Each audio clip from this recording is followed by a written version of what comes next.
लोकसभा चुनाव संपन्न होते ही राजनीति फिर से हिंदू के लिए कौन सगा और कौन हिंदुओं के लिए दगा देने वाला है, इस पर सिमट कर आ गई है। और जिस तरीके से संसद में राहुल गांधी का भाषण हुआ, उसको लेकर हर जगह पर अलग अलग तरीके के रिएक्शंस आ रहे हैं। जहां एक तरफ भाजपा के तमाम सारे लोग ये कह रहे हैं कि राहुल गांधी जी ने कहा वो बहुत ही गलत कहा है, बहुत ही बुरा कहा है, तो वहीं दूसरी तरफ कांग्रेस के तमाम सारे लोग कह रहे हैं कि राहुल गांधी ने जो बोला वो 100% सही है। कहीं पर पुतले फूक रहे हैं राहुल गांधी के, तो कहीं पर सम्मान रैली हो रही है। लेकिन आज इस बारे में एक पूरा पर्सपेक्टिव लेने के लिए हमारे साथ भाजपा की कार्यकर्ता और भाजपा की फायर ब्रांड कार्यकर्ता सरिता मित्तल है, जो कि हमको सब कुछ बताने वाली है कि क्यों राहुल गांधी ने जो कहा वो गलत है। सरिता जी, आपको बहुत बहुत स्वागत है। जी, बहुत धन्यवाद। राहुल गांधी जी ने लीडर ऑफ ओपोजिशन बनते ही सबसे पहले सीधा सीधा हिंदुओं पर वार किया और कहा कि ये सारे हिंदू भाजपाई नहीं है और भाजपा जो है सिर्फ और सिर्फ हिंदुओं में नफरत फैलाने की काम कर रही है। आपका क्या कहना है इस पर? नेता प्रतिपक्ष होने का संसद में जो राहुल गांधी जी का पहला भाषण था, वो गठबंधन की सरकार की लुटिया डुबोने वाला था। वो किस हैसियत से बोलते हैं कि भाजपा या हिंदू हिंदू विरोधी है या दंगे फैलाती है, या वो बोलते हैं कि हम मोहब्बत की दुकान है। अगर हम ध्यान से देखें और बहुत पीछे जाएं और पीछे का इतिहास देखें, तो अभी तक जितने भी दंगे हुए हैं, जितनी भी हिंसा हुई है, वो किसके कारण हुई है? सिर्फ कांग्रेस पार्टी और इनकी दादी की वजह से। क्या भूल गए हम वो सिख के दंगे जो उन्होंने सिखों के साथ किया? सिख जो हिंदू धर्म की रक्षा के लिए जिस समाज को, जिस धर्म को बनाया, उस धर्म को, और जो सिखों ने भुगता, वो क्या भूल गई है जनता? आज भी जब हम अमृतसर जाते हैं, वहां जो उसके दंश दिखते हैं, जो उसके दाग दिखते हैं, आज भी वो दंश हम झेल नहीं पाते हैं। गुरु गोविंद, गुरु ग्रंथ और गुरु गुरु ग्रंथ और गुरुद्वारे में जहां हमारा सर सजदा से झुक जाता है, वहां उसके अंदर इन्होंने गोलियां चलवाई हैं। और ये किस मुंह से बोल रहे हैं कि हम दंगा नहीं फैलाते, हम मोहब्बत की दुकान है? क्या ये मोहब्बत की दुकान है? या भूल गए वो कश्मीर में हिंदुओं के साथ क्या हुआ था? किस तरह से उनको खदेड़ा वहां से? किसकी सरकार थी तब? और बड़ी बात एक और भी है कि ये सोशल मीडिया के जमाने में कोई कुछ भूलता नहीं है, क्योंकि हर चीज के वीडियोस, हर चीज की खबरें सबके सामने रहती है। तो राहुल गांधी को ये सब कुछ बोलते हुए अपना इतिहास भी थोड़ा देखना चाहिए था। आपने जिक्र किया सिख दंगों का। जाहिर सी बात है, सिख दंगे वो लम्हा था इस भारत देश का जब हर कोई रो रहा था। किस तरह से गोलियां चल रही थी, किस तरह से वो सिखों के बहन बेटियों पर हमले हो रहे थे, सबने देखा था। कश्मीरी हिंदुओं की बात की, आज तक कश्मीरी हिंदू जब एक दूसरे से मिलते हैं, जो अलग अलग जगह जा चुके हैं, कश्मीर से हट चुके हैं, उनको आज तक वो दंग रुलाता है, वो सारी चीजें रुलाती है। इसके अलावा भी बहुत कुछ है मैम। जो कश्मीर में जो पार्टीशन के समय जो हिंदुओं ने झेला, कितनी बुरी तरह से, कितना बुरा व्यवहार वो झेले हैं, वो सफर किए हैं। और कश्मीर में अगर हम और भी पीछे जाएं, तो नेहरू जी के टाइम में जो उन्होंने एक षड्यंत्र रचा था कि कश्मीर से हिंदुओं को किस तरह से बाहर भेजा जाए, और उसी के चलते उन्होंने जो धारा 370 लगाई, जिसको हिंदू आज तक भुगत रहे हैं। ये बात बहुत स्पष्ट है और बहुत सही है कि जवाहरलाल नेहरू ने वहां पर जिस तरीके से महाराजा का राज खत्म करने के लिए जो चालें चली थी, वो स्पष्ट है और वो साफ साफ साफ साफ पूरे इतिहास में दिखती है। और कहीं ना कहीं पार्टीशन में भी बहुत कुछ हुआ है। पार्टीशन में भी हिंदुओं ने बहुत कुछ झेला है।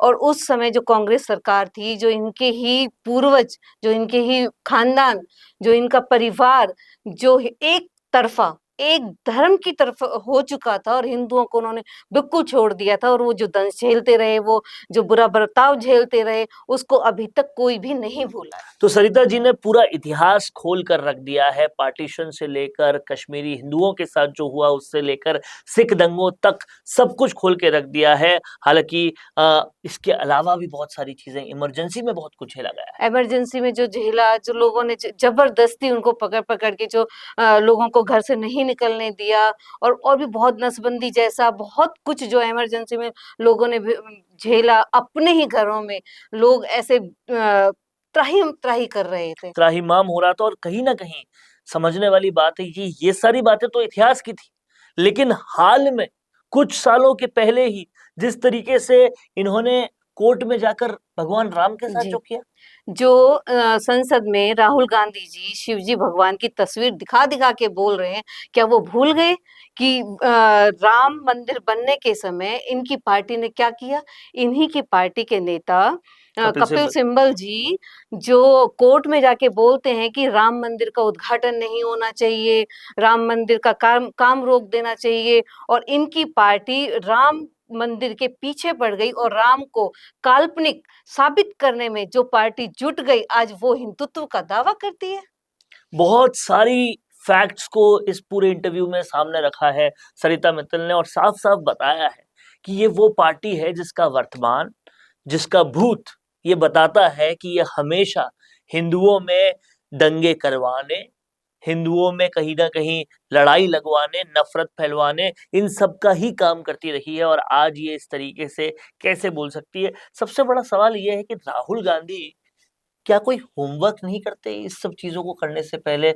वो जब इस तरह की चीजें करेंगे तो ये सारी बातें निकल कर आएंगी, ये उनको पहले से पता होना चाहिए। अगर होमवर्क करते तो क्या वो सपा जैसी पार्टी से गठबंधन करते? वो पार्टी जो उत्तर प्रदेश में, सपा पार्टी को कौन नहीं जानता, वो सपा पार्टी के दंगे, हिंसा, उनकी गुंडागर्दी किसी से छुपी नहीं है।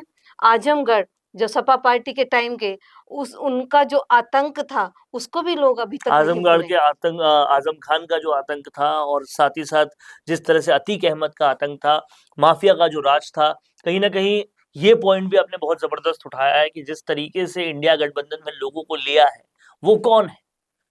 वो नफरत फैलाने वाले ही रहे। और जिस तरीके से सपा ने यूपी में नफरत फैलाई, वो वाकई बहुत ज्यादा कहीं ना कहीं लोगों में आज भी भय क्रिएट करती है। हालांकि योगी जी ने चीजों को बहुत ज्यादा ठीक कर दिया है, लेकिन कौन किस चीज के बारे में बोल रहा है ये पता होना चाहिए बोलने से पहले।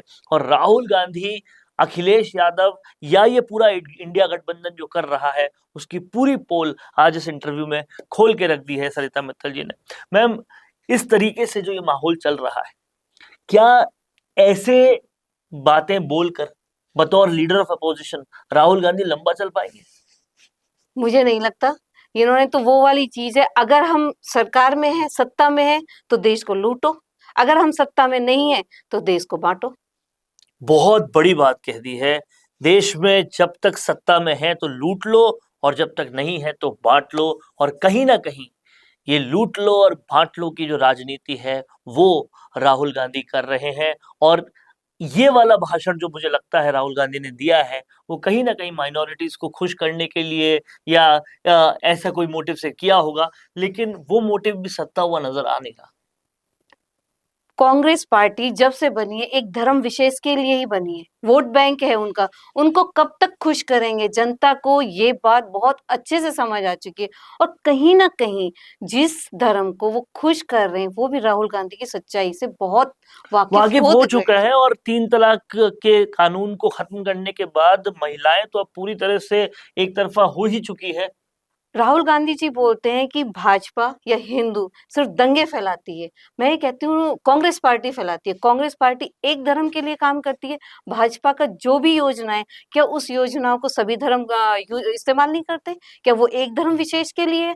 कांग्रेस की जितनी भी योजनाएं हैं वो सिर्फ एक धर्म विशेष के लिए और है। ना सिर्फ योजनाएं, 3 तलाक जैसे कानून को खत्म करना साफ बताता है कि किस तरीके से भाजपा ने काम किया है माइनॉरिटीज के लिए भी, और बहुत जबरदस्त काम किया है। सबसे पीड़ा देने वाली चीज मुस्लिम महिलाओं में यही 3 तलाक हुआ करता था। किसने हटाया उसको? मोदी जी ने हटाया, बीजेपी की सरकार ने हटाया, और महिलाएं, मुस्लिम महिलाएं, मेरी बहनें इस कानून से बहुत खुश हैं, और इसमें वो बीजेपी की समर्थक भी हैं। बीजेपी की समर्थक भी है। और कहीं ना कहीं आज इस पूरे इंटरव्यू में बहुत सारी बातें ज्ञान चक्षु खोलने वाली हैं, तो आप इसे पूरा देखिएगा। और कहीं ना कहीं हिंदुओं को क्यों ये कांग्रेस पार्टी ऐसा कहती है कि भाजपा लड़ाने वाली है और कांग्रेस पार्टी मोहब्बत कराने वाली है, ये किस तरह से पूरा झूठ है, ये इस इंटरव्यू में पन्ने खोल के रख दिए हैं। आप पूरा देखिएगा। मैम बहुत बहुत शुक्रिया आपसे जी। जुड़ने के लिए।